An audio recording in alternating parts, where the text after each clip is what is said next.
साथियों नमस्कार। मैं आर के अमोल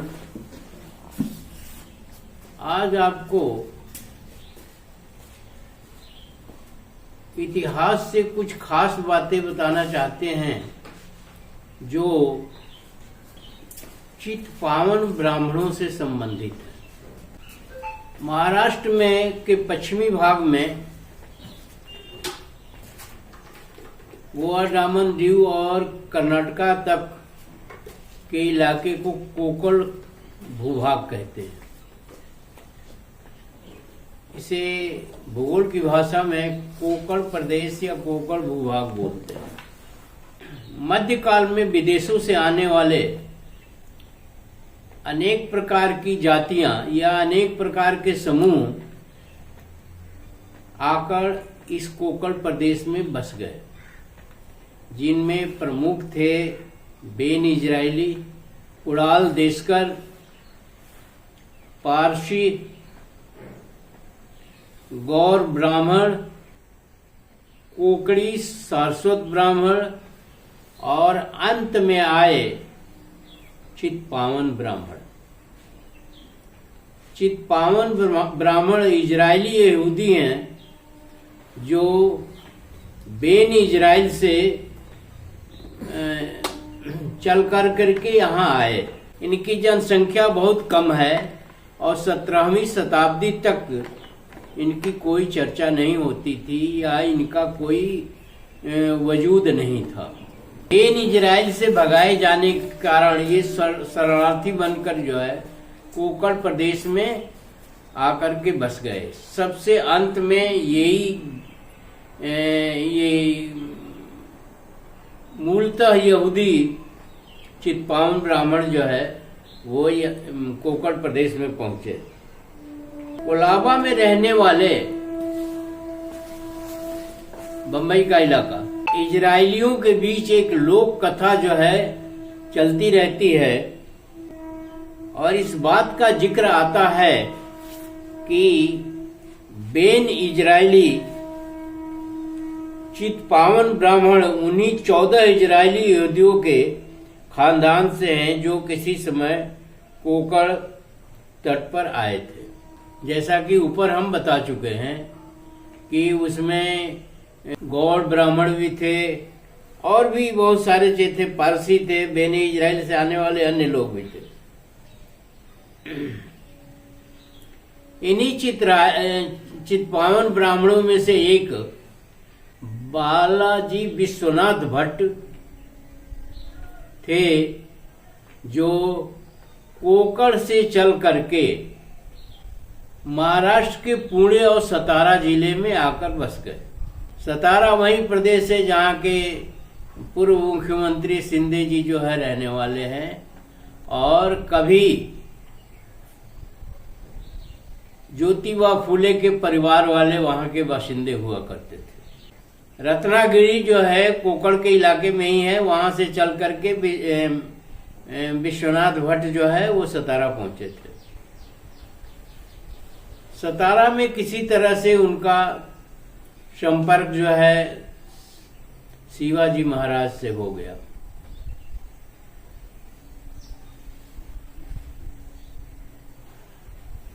और शिवाजी महाराज का दिल इन्होंने जीत लिया या शिवाजी महाराज के बहुत करीब आ गए और शिवाजी महाराज ने इन्हें पेशवा यानी प्रधानमंत्री अपने राज्य का नियुक्त किया।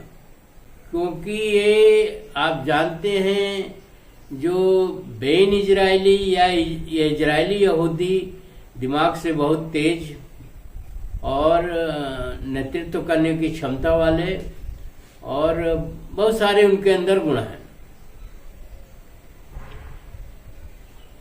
पूर्व का इतिहास इनका ये है कि जब ये कोकण में आए तो जो देशस्थ ब्राह्मण थे, देश के अंदर जो ब्राह्मण थे, उन्होंने इनको छोटा समझा, इनको समझा कि ये हमारे बराबर नहीं है और उनको नर्मदा,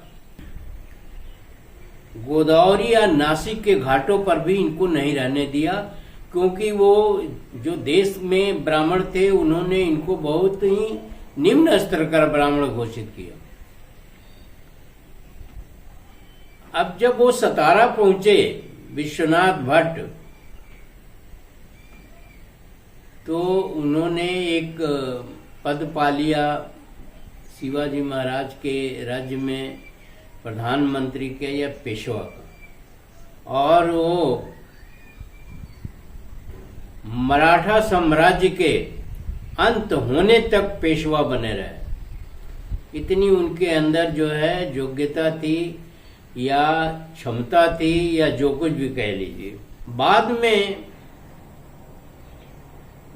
विश्वनाथ भट्ट के संपर्क में कोकण के अन्य ये इजरायली या चित्पावन ब्राह्मण पुणे पहुंच गए और पुणे में उन्हें अहम पदों पर नियुक्त किया गया।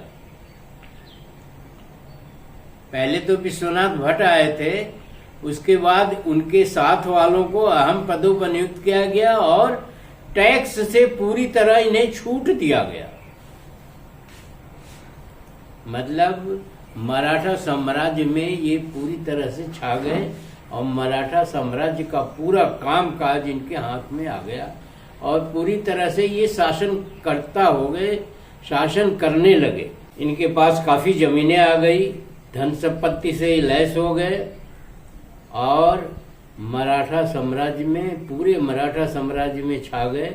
और पेशवाओं का नाम सुने होंगे आप, काफी पेशवा हुए हैं जो मराठा साम्राज्य के अंत तक रहे और 1818 में मराठा साम्राज्य का अंत हो गया, समाप्त हो गया मराठा साम्राज्य। तब भी ये उस इलाके में काफी ताकतवर और शक्तिशाली बने रहे। रिचर्ड मैक्सवेल के अनुसार ये काफी ताकतवर और शक्तिशाली हो चुके थे, इनके पास काफी धन संपत्ति इकट्ठी हो चुकी थी और इनकी ताकत का सभी लोग लोहा मानते थे। और पेशवाओं का आप सुने होंगे, इन्होंने काफी वहाँ के स्थानीय लोगों पर काफी अत्याचार किए।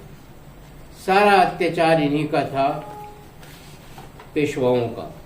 इनकी भाषा देश की भाषा से नहीं मिलती जुलती थी। इनके पोशाक और रहन सहन का तरीका भी अलग था।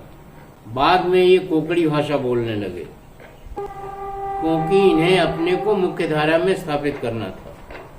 जब अंग्रेज इस देश में आए तो मिशनरी स्कूलों में भी इन लोगों ने अपने बच्चों का एडमिशन कराया और शिक्षा ग्रहण की।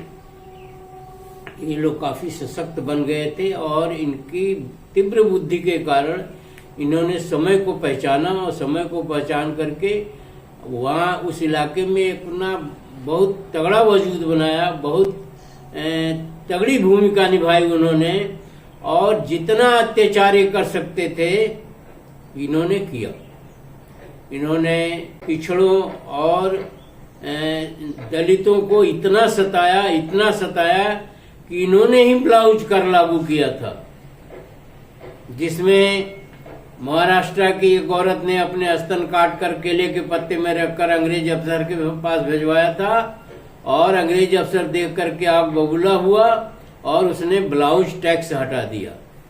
ये ज्योतिबा फुले को उन्होंने काफी परेशान किया, या ये कह लीजिए ज्योतिबा फुले को तो इतना ज्यादा इन लोगों ने दुखी किया या इतना ज्यादा अत्याचार किया कि ज्योतिबा फुले का सरवाइव करना मुश्किल हो रहा था। तो ये चित्पावन ब्राह्मण जो हैं ये बसंत साठे चित्पावन ब्राह्मण थे। फिर बाद में इन्होंने एक अपनी संस्था स्थापित किया जिसका नाम है राष्ट्रीय स्वयं सेवक संघ ब्रैकेट में RSS, जो आज भी चल रही है।